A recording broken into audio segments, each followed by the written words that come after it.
Hello students, welcome to the class 11 microeconomics chapter 6 cost, concept of cost, in which we have already discussed about the concept of cost, what is total cost, what is total variable cost, what is total fixed cost, and why cost incur in the production of a particular commodity. Let us see what is average cost,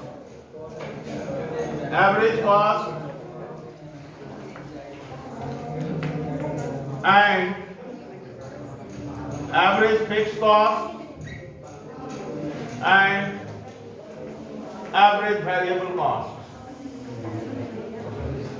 The average cost is equal to total cost divided by Q, and average fixed cost equal to total fixed cost divided by Q, and average variable cost is equal to total variable cost divided by Q.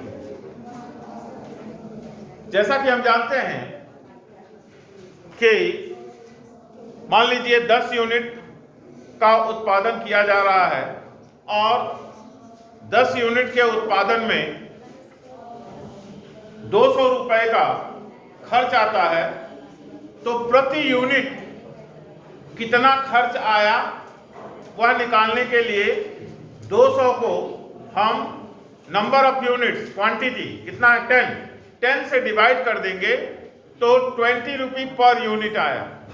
That is the average cost, औसत लागत, average cost.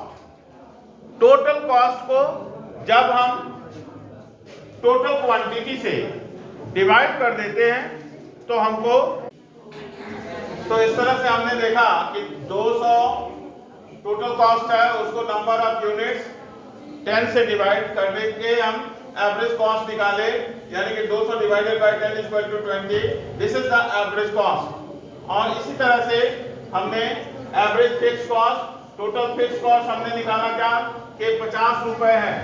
TFC equal to 50 and TBC equal to 150। तो 50 को हम number of unit से divide करेंगे तो 5 प्रति unit हमारा एवरेज फिक्स कॉस्ट आ जाएगा, और 150 को 10 से डिवाइड करेंगे तो 15 रुपए प्रति यूनिट हमारा एवरेज वेरिएबल कॉस्ट आ जाएगा। और जिस तरह से हमने देखा total cost equal to total fix cost plus total variable cost, उसी तरह से average cost equal to average fix cost plus average variable cost. देखिए 5 रुपए फिक्स कॉस्ट, 15 रुपए प्रति यूनिट, एवरेज वेरिएबल कॉस्ट दोनों जोड़ दिए तो 20 रुपए एवरेज कॉस्ट हमारा आ गया। तो ये हमारा प्रूव हो गया कि जैसे TC equal to TFC plus ABC, likewise ATC और AC equal to AFC plus ABC। इस AC का दूसरा नाम ATC भी कहीं कहीं किसी बुक में लिख देते हैं, दोनों एक ही चीज है, आप कंफ्यूज मत होइएगा। ATC and AC is the same thing. Average total cost या average cost is the same thing, don't confuse yourself. Now come to the average variable cost, average variable cost and average fixed cost। average fixed cost कैसे होता है, इसका curve कैसे होता है, अब आइए देखते हैं इसका graphical representation of average fixed cost and average variable cost. इसका ग्राफिकल शेप क्या होगा?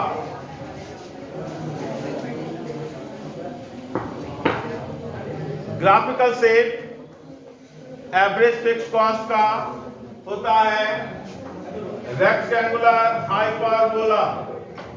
The shape of the average fixed cost is average cost is the rectangular hyperbola. यह शेप है आपका एवरेज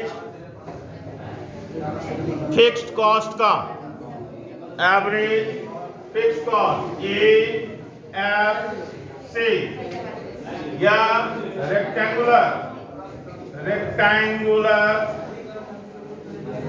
याद रखिएगा वर्ड को, हाइपरबोला, BOLA, रेक्टेंगुलर हाइपरबोला। इसका मतलब होता है कि इसके नीचे के the area under the average fixed cost curve on the same and it never touches the x axis और y एक्सिस। या कर्व का जो ये शीर्ष पॉइंट है या कभी y एक्सिस को नहीं टच करेगा, ये कभी x एक्सिस को टच नहीं करेगा। क्यों? क्योंकि यह कभी जीरो नहीं होता। एवरेज कॉस्ट की सबसे बड़ी खासियत यह होती है कि इट नेवर बी जीरो। उसी तरह टोटल कॉस्ट की भी खासियत होती है, क्योंकि टोटल कॉस्ट कभी जीरो नहीं होता। फिक्स कॉस्ट हमेशा बना रहता है, इसलिए एवरेज कॉस्ट भी कभी जीरो नहीं होता। और एवरेज फिक्स कॉस्ट की जो साइज है वह रेक्टेंगुलर हाइपरबोला होता है। क्यों? और यह कभी x एक्सिस या y एक्सिस को टच नहीं करता है। और यह ऐसा क्यों होता है?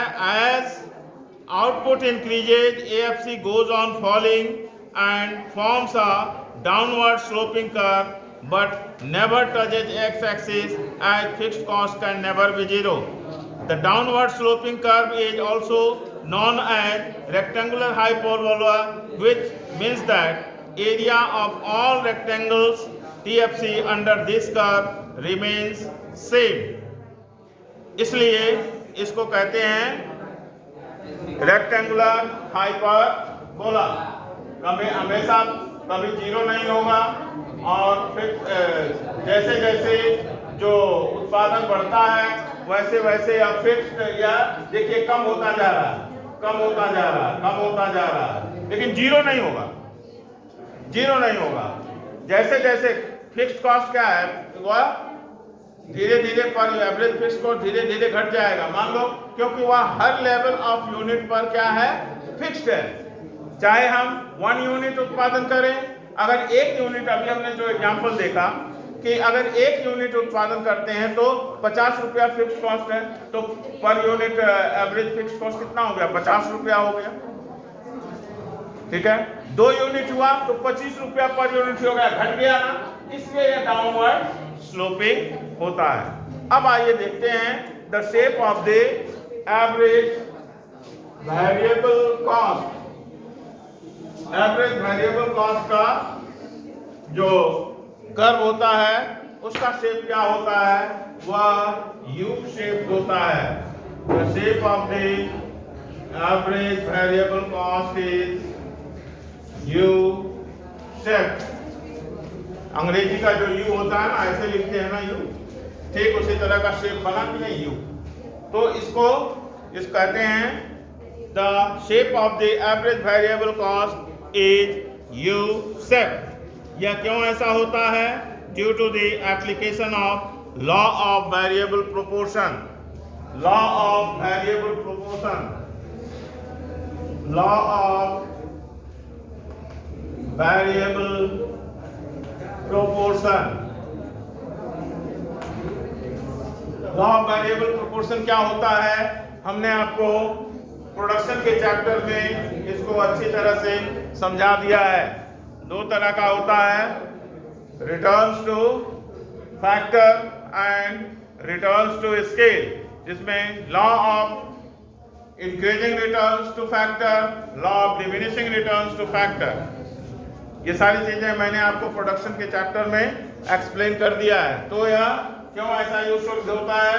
क्योंकि लॉ ऑफ वेरिएबल प्रोपोर्शन यहाँ लागू हो रहा है कि जैसे जैसे प्रोपोर्शन बढ़ता जाएगा, वेरिएबल कॉस्ट पहले तो डाउन होगा, उसके बाद फिर निम्न पे आएगा, फिर बढ़ना शुरू हो जाएगा। increasing returns to a scale, constant returns to a scale, and increasing returns to a factor, constant returns to a factor and diminishing returns to a factor। 3 stage हमने आपको बताया था प्रोडक्शन में। तो ये है diminishing returns to factor, इस point पर constant returns to a factor और इस पॉइंट पर diminishing returns to factor, increasing, constant and diminishing returns to a factor। इन तीनों कारणों से की वजह से या हमारा एवरेज वेरिएबल कॉस्ट जो है वह यू शेप होता है। आपकी बुक में क्या लिखा है? As the output increases, the average variable cost begins to fall because of the operation of law of decreasing cost, law of decreasing cost या law of increasing returns। Then average variable cost reduces its maximum point and then ABC starts increasing with every increase in output due to the law of increasing cost or law of diminishing returns। अब आइए देखते हैं relation among AFC, ABC and AC या AC equal to AFC plus ABC। तीनों में क्या relations होते हैं कि एक होता है रेक्टेंगुलर हाइपरबोला, एक होता है यू शेप और ABC चूंकि यू शेप्ड होता है इसलिए AC भी यू शेप्ड ही होता है, लेकिन वह थोड़ा सा और फैला हुआ होगा एवरेज कॉस्ट। तो ये है आपका कंसेप्ट एवरेज कॉस्ट का। इस तरह से हम लोगों ने देखा कि एवरेज कॉस्ट क्या होता है, एवरेज वेरिएबल कॉस्ट क्या होता है, एवरेज फिक्स्ड कॉस्ट क्या होता है और इसको ग्राफिकली कैसे प्रेजेंट करते हैं और इसका शेप कैसा होता है और इसको कैसे न्यूमेरिकली कैलकुलेट करते हैं। ये सारी चीज़ें हम लोगों ने आज डिस्कस कर लिया। अगले दिन हम देखेंगे कि इन तीनों कर्व में यानी कि average cost, average variable cost और एवरेज फिक्स्ड कॉस्ट में क्या रिलेशनशिप है। उस रिलेशनशिप को हम नेक्स्ट डे डिस्कस करेंगे। आज यहीं तक। Stage well, thank you.